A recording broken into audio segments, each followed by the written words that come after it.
Daniel's laughter had become something I heard more from phone calls with his colleagues than in our own home. We moved through our days like two people sharing the same roof out of habit, not desire. Breakfast was silent except for the clink of spoons against ceramic. Dinner was a muted exchange of "how was your day" and "fine," without looking up from our plates. He was busy, always busy, chasing deadlines and climbing ladders I couldn't even see. Somewhere along the way, I stopped trying to catch up to him. Adrian had been around for years, a fixture in Daniel's world since before I came into it. He was part of the background of our life: Sunday barbecues, holiday dinners, casual drop-ins. When Daniel was home, I knew his laugh before I knew his story. But over time, I began noticing small things others wouldn't. How he remembered the exact brand of wine I'd bought once for myself, not the one Daniel preferred.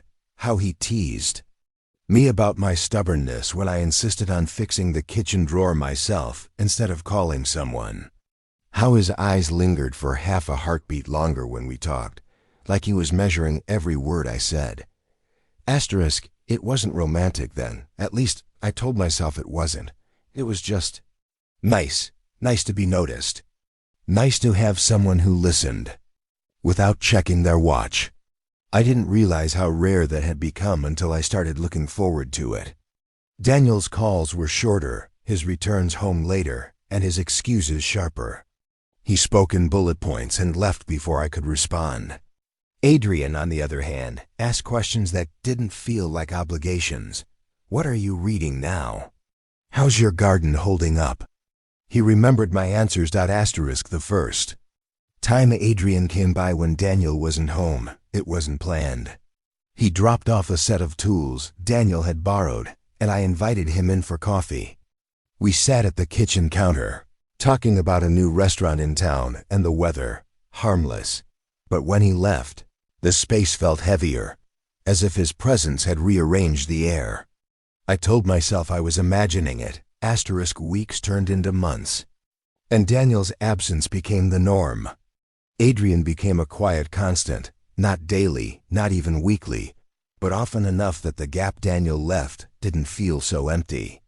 He'd show up with a bottle of wine and no agenda, and we'd sit outside on the patio, letting the conversation drift. He didn't fill silences just to avoid them. He let them breathe. I started to wonder if he noticed the way I leaned toward him when he spoke, or if he ever caught himself watching my hands as I gestured. I tried to dismiss it as loneliness playing tricks, but there was a moment, small, fleeting, that I couldn't ignore. I was stacking dishes in the cabinet, standing on my toes to reach the top shelf, when he stepped forward and took the plate from my hands. His fingers brushed mine, just enough to send a jolt through me.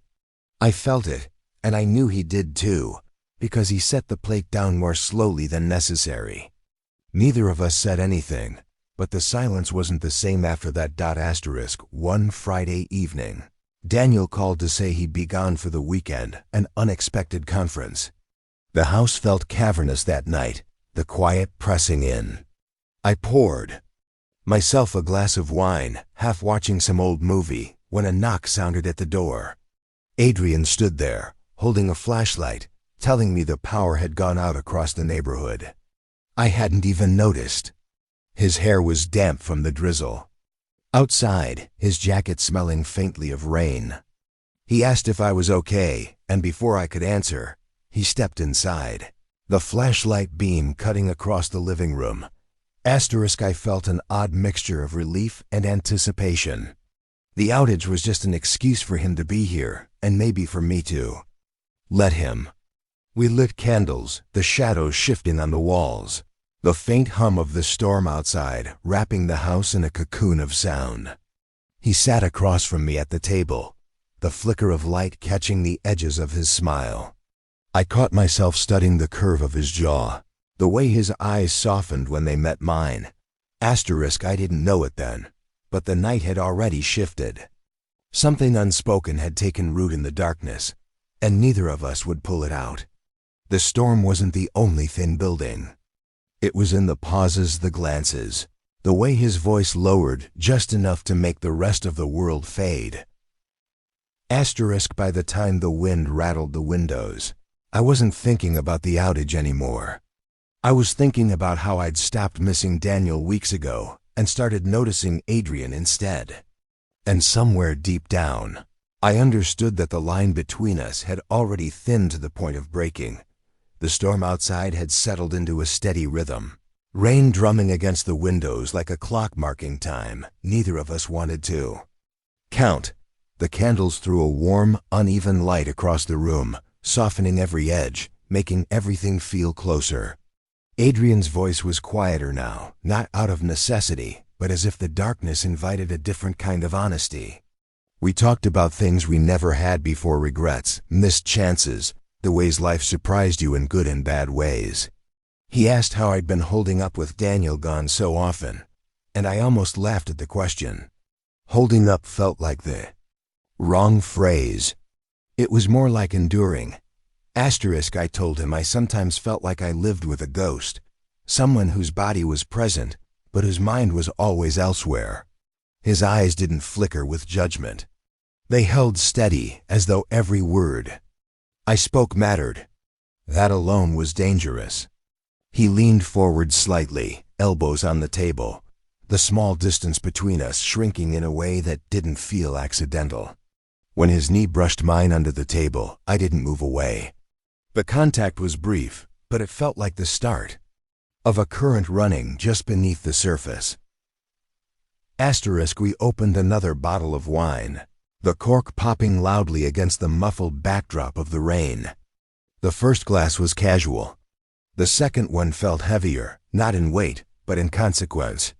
I was aware of every movement, his hand turning the glass, the way his fingers tapped lightly against the stem, the way his gaze lingered a second too long when I spoke. It was the kind of attention you can't mistake for politeness. Asterisk lightning lit up the room for a split second, and in that flash I caught a look in his eyes that made my breath pause. It wasn't bold, but it wasn't innocent either. He broke it first, glancing down as though he'd said something out loud. My pulse was louder than the rain. We kept talking, but the words were only filling the air until the next glance, the next small touch. Asterisk, at one point, I reached for the wine bottle just as he did, our hands meeting around the glass. Neither of us pulled back right away. His thumb brushed against my knuckle, slow enough that it couldn't have been an accident. The air between us seemed to thicken, the candlelight swaying with the movement of our breaths. I felt my chest tighten, not from fear, but from the slow, undeniable realization that I didn't want him to stop. Asterisk, he told me he admired me, not just in the casual way people throw compliments, but like he'd been holding the words back for a long time. Admired how I stayed grounded when things weren't easy. Admired the way I kept giving, even when I got little in return. Hearing that from him felt dangerous in a way Daniel's silence never did. I felt seen in a way I hadn't in years, and that recognition was as intoxicating as the wine. Asterisk, a sharp clap of thunder made me flinch, and before I could stop myself, my hand went to the edge of the table. His reached across, covering mine completely. It was warm, steady, and in the soft flicker of light, it felt like more than comfort. I didn't pull away. I couldn't. The pause between us stretched, the quiet filled with everything we weren't saying. His thumb traced a slow, deliberate line across the back of my hand, and my pulse answered for me. Asterisk, I found myself leaning in just slightly, not enough to bridge the gap, but enough to acknowledge it was there. His eyes searched mine for something: permission, maybe, or confirmation that he wasn't alone in whatever he was feeling. I gave it without speaking, without moving, simply by not looking away. Asterisk, the rain kept falling, the candles kept burning low, but the room felt smaller now, almost too small to contain the weight of what had shifted. We were still sitting across from each other, but it didn't feel like we were on opposite sides anymore. The storm outside might have been the reason he came, but it wasn't why he was staying. and I was no longer telling myself it was just about the outage. Something had changed in the dark, and I didn't know if I wanted the light to come back. The wine was gone, but neither of us moved to end the night. The candles burned lower, their glow softer now, shadows curling along the walls like they were listening. Adrian's gaze held mine for a beat too long, and I felt the unspoken question. In it, my heart was already answering before my mind could catch up. He reached forward, brushing a strand of hair from my face. His fingers lingered just a moment longer than necessary, and I didn't pull back. I told myself to say something that would stop it, to remind us both of the lines we'd be crossing, but the words never came. Instead, I felt my breath catch. When he leaned in, not rushing, giving me the space to turn away. I didn't. Our lips met slowly at first, almost tentative, like we were both testing the truth of this moment. Then the kiss deepened, and the weeks of glances, the pauses in conversation, the electric brushes of skin, all of it, surged forward at once. The world outside dissolved into darkness and rain. His hands moved with a certainty that told me he had imagined this before, just as I had. I felt my own hands finding him, pulling him closer, no hesitation left. Every inch between us was gone, replaced by heat and a desperate kind of quiet that made every sound sharper, the slow drag of breath, the faint creak of movement, the low hum in my chest that I couldn't hold back. The dark gave me courage, or maybe it stripped away the excuses. I stopped thinking about what was right, what was safe. All that mattered was how his touch made me feel awake in a way I hadn't in years. It wasn't rushed, but there was no mistaking the urgency. This wasn't about taking our time. It was about claiming the moment before it could disappear. At some point, the kiss broke, but he didn't move far. His forehead rested against mine, breaths mingling, both of us caught in the same realization. We had just crossed into a place we couldn't come back from. His hand cupped my jaw like it was something fragile, and I felt a flicker of guilt. That should have been stronger, but it wasn't. Not yet. When it was over, the silence was different. Not heavy, but weighted full of the truth neither of us could ignore. He didn't say anything right away, and neither did I. The sound of the rain filled the space between us, the only witness to what had happened. His eyes searched mine for something I couldn't name, and whatever he saw seemed to be enough. He stood, slowly, like leaving took effort. His hand brushed my cheek one last time before he stepped back. No promises, no declarations, just that quiet, steady look that told me he knew exactly what this meant. The door clicked softly behind him, and I stayed frozen where I was, feeling the warmth of him still on my skin. The lights came back on a few minutes later, flooding the room with a clarity I didn't want. Everything looked the same, but it wasn't.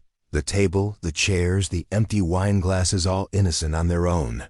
But together, they were proof of a night that couldn't be undone.